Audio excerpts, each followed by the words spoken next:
Nichiren deliberately provoked the government to secure his own execution order at Tatsunokuchi. If you fail to grasp why a monk would invite his own death, you miss the core engine of this practice. You lose the exact mechanism required to change your own karma. I will break down the strict standard Nichiren built to test religious truth. You will understand exactly how surviving that beach was a calculated verification of the Lotus Sutra itself.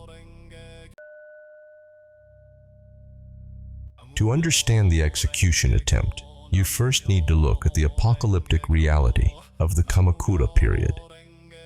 Japan was suffocating under a concentrated series of natural and social disasters. In August 1257, a massive earthquake struck the region around 8 in the evening. It leveled shrines and temples. The earth physically opened up and flames burned from the fissures with a strange blue glow. The following year brought fierce winds and devastating rain that ruined crops and infrastructure. By 1259, a terrible famine and plague swept through the population. The crisis grew so menacing that beggars filled every street. Corpses were piled as high as watchtowers. The smell of death hung over the capital. People believed society had finally entered Mappo. This is the latter day of the law, an age of total spiritual degeneracy, where enlightenment seemed impossible. In their absolute panic, the population turned frantically to the Pure Land sect. They prayed to Amida Buddha for rescue in a next life and completely abandoned the Lotus Sutra in this one. Nichiren saw the profound suffering around him and found the escapist teachings of his time deeply offensive to the dignity of human life. He demanded an objective standard for religious truth right now. He outlined 3 rigorous tests in his treatise, Kyogyosho. These are documentary proof, theoretical proof, and actual proof. First is documentary proof, or bunsho. A religion must have explicit support in authoritative foundational texts. Nichiren used this standard to systematically dismantle rival schools. He criticized Zen for claiming a secret transmission outside the scriptures. He attacked Shingon for relying on texts he considered inferior and manipulated. Second is theoretical proof, or risho. A teaching must logically clarify the mysteries of life and the cosmos. Nichiren grounded this in the massive philosophical framework of Ichinen Sanzen. Developed originally by the great teacher Tian-te, this concept translates to a single life moment possessing 3,000 realms. Buddhist cosmology divides existence into 10 distinct realms. These range from hell at the lowest state of suffering to Buddhahood at the highest state of supreme awakening. The theory of mutual possession states that each of these 10 realms contains the potential for the other 9 within it. A person in hell can instantly manifest Buddhahood, and a Buddha retains the realm of hell to empathize with the suffering of others. This creates 100 realms. Each of those realms possesses 10 essential qualities, creating 1,000 worlds. These are further divided into the 3 realms of existence, bringing the total to 3,000 worlds. This entire staggering framework of 3,000 realms is encompassed in a single thought or moment of life. It logically proves the total interpenetration of all dharmas. If the Lotus Sutra serves as the theoretical basis of enlightenment, Ichinen Sanzen is the literal blueprint. It provides the exact logical mechanism showing how an ordinary, flawed human being can access the universal Buddha state without waiting for a future lifetime. The final test is actual proof, or gensho. Nichiren called this the most vital criterion. A philosophy can possess perfect texts and flawless logic.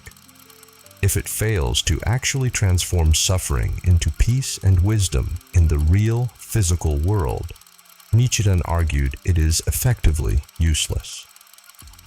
To generate this actual proof, he had to give the people a practical tool.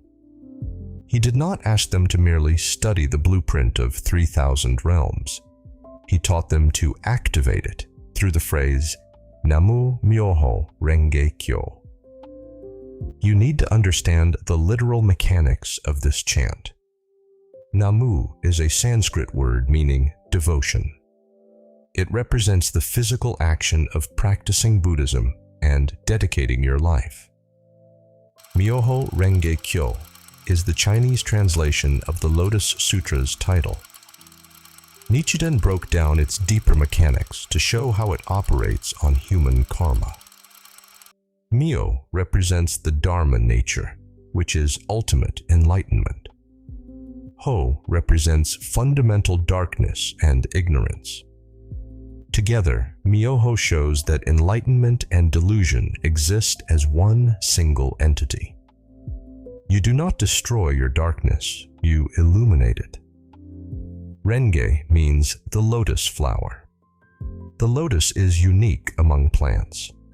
It produces its flower and its seeds at the exact same time.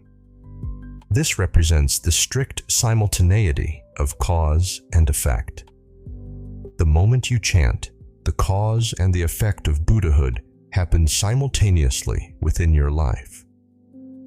Kyo means sutra. It represents the voices and language of all living beings doing the work of the Buddha. Nichiren gave this precise mechanism to a population surrounded by corpses and earthquakes.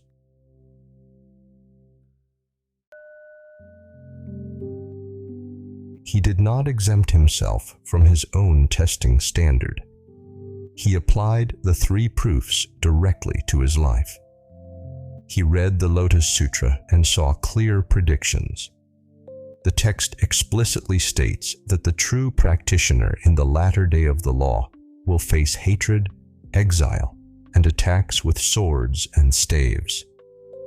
He understood that teaching a mild and accommodating version of Buddhism would bring him peace and wealthy patronage. He chose shakubuku instead. This is a method of direct and uncompromising confrontation. He intentionally provoked the military government and the established religious elite. He knew exactly what the reaction would be. The government responded with lethal force. They exiled him to the Izu Peninsula. They ambushed him at Komatsubara. They finally arrested him and dragged him to the beach at Tatsunokuchi for a midnight execution. He survived the execution attempt under circumstances that terrified his captors. This survival led directly to his subsequent and much harsher exile on the freezing island of Sado. To an outside observer, this looks like a failed political rebellion. To Nichiren, it was the exact opposite. He was bodily reading the Lotus Sutra. By forcing the government to fulfill the negative prophecies written in the text, he secured documentary and theoretical proof for his own mandate. His survival and his continued teaching provided the actual proof. He demonstrated that an ordinary human could manifest the Buddha state in the middle of extreme physical torment. This shifts the entire paradigm of what Buddhist practice actually is. It is about confronting the world to prove the law.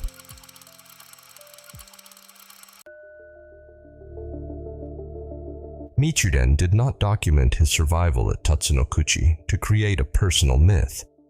He recorded it to set a baseline for your own practice.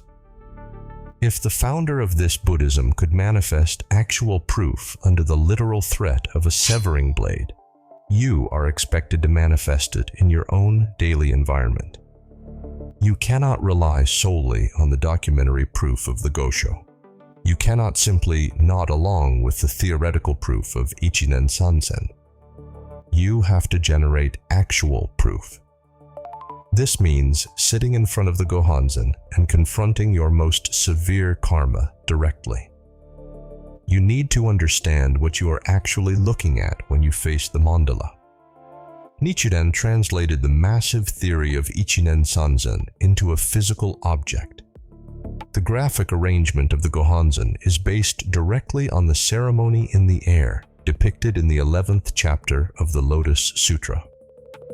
In the sutra, a magnificent treasure tower adorned with 7 precious treasures rises out of the ground and stands suspended in the air.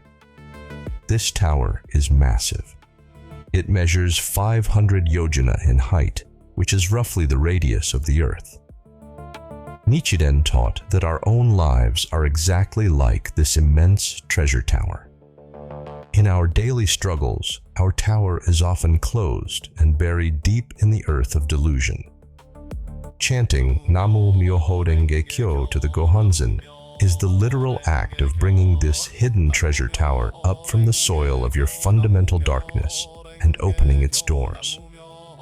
You chant not to escape your circumstances, but to force them to change from the inside out.